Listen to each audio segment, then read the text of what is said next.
Welcome to as kitchen. अस्सलामुअलैकुम। आज हम बैंगन और आलू का बहुत ही मज़ेदार सालन बनाएंगे। Let's start it. 250 ग्राम मैंने बैंगन लिए हैं और आलू लिए हैं मैंने 200 ग्राम। आप क्वांटिटी बराबर भी ले सकते हैं। और प्याज लिए एक मीडियम साइज की और उसे ग्रेट कर लिया है। 1 टेबलस्पून अदरक लहसुन ग्रेट किया हुआ है। हाफ कप मैंने इसमें घी ऐड किया है और अब वो गर्म हो चुका है। अब मैं इसमें एक मीडियम साइज की प्याज ऐड कर रही हूँ, फाइनली चॉप्ड करके, ताकि ये मसाले में जल्दी से जज्ब हो जाए और जो हमारी ग्रेवी है वो स्मूथ बने। इसे हम अच्छे तरीके से फ्राई करेंगे। प्याज हमारी फ्राई हो चुकी है। अब हम इसमें अदरक लहसुन का पेस्ट भी शामिल कर सकते हैं, लेकिन मैं अदरक लहसुन ग्रेट की हुई ऐड कर रही हूँ, 1 टेबलस्पून के करीब।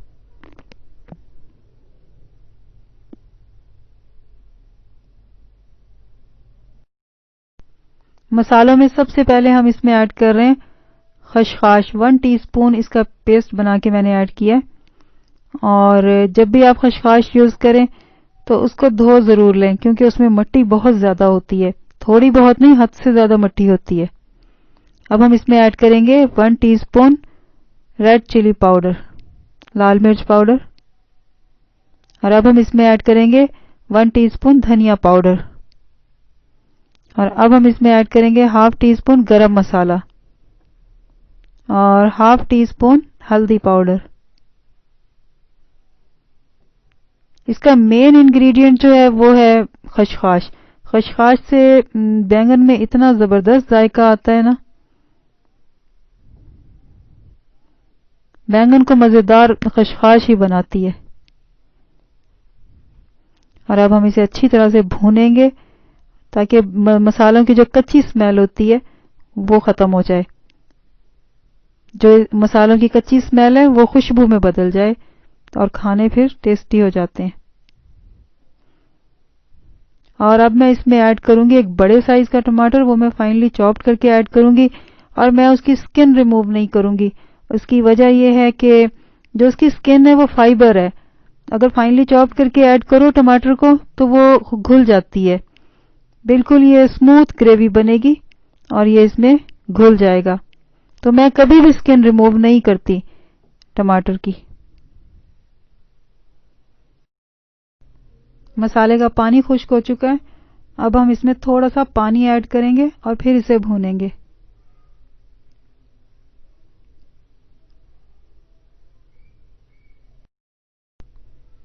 अब हम इसमें आलू ऐड करेंगे। मसाला हमारा काफ़ी हद तक कुक हो चुका है। थोड़ा सा इसके साथ भी भूनेंगे। पहले हम आलू को इसलिए ऐड कर रहे हैं क्योंकि आलू जो है वो एज़ कम्पेयर टू बैंगन हार्ड सब्जी है, तो इसलिए हम ना इसे पहले ऐड कर रहे हैं। जब ये हाफ कुक हो जाएंगे तो फिर हम बैंगन ऐड करेंगे, क्योंकि बैंगन बहुत जल्दी कुक हो जाते हैं। हस्बे जायका इसमें नमक ऐड किया है मैंने।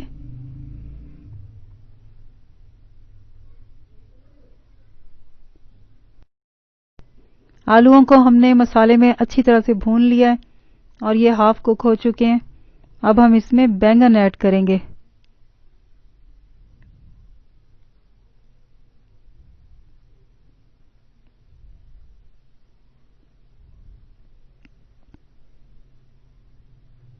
इसे भी हम अच्छी तरह मसाले में भूनेंगे, आलूओं के साथ और मसाले के साथ।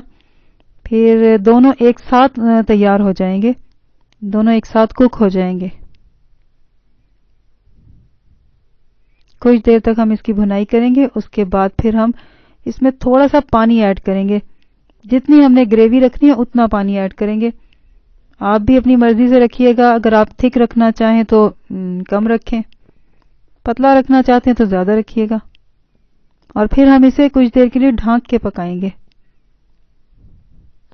बहुत जल्दी कुक हो जाने वाली सब्जी है बैंगन।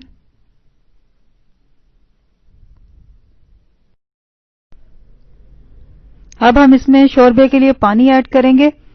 और पानी आप कितना रखना चाहते हैं, कितना नहीं रखना चाहते, इट्स अप टू यू। आप जितना चाहें आप उतना रख सकते हैं। मैंने नॉर्मल पानी ऐड किया है, मैं नॉर्मल ग्रेवी रखना चाहती हूँ।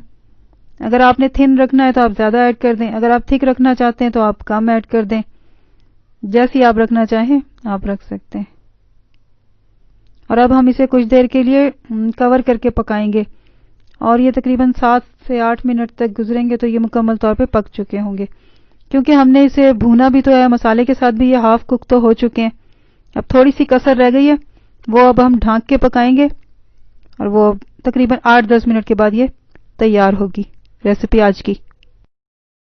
अब हम इसे चेक करेंगे। आलू और बैंगन दोनों ही तैयार हैं, अच्छी तरह से कुक हो चुके हैं। फिर भी हम एक आलू को चेक कर लेते हैं। ये देखें, ये आराम से छोटा सा पीस मैंने तोड़ा, इसका टूट गया। अब हम इसे डिश आउट करेंगे और फ्लेम को हम ऑफ करेंगे।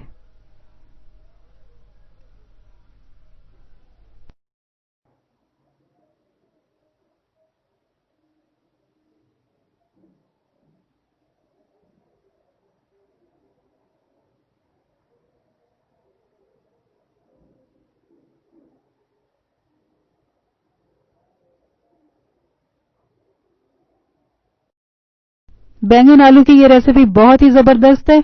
अगर आप रेसिपी को एज इट इज़ फॉलो करेंगे तो बहुत ज़बरदस्त बैंगन और आलू बनेंगे। और अब नेक्स्ट वीडियो तक इजाज़त। अल्लाह हाफिज़।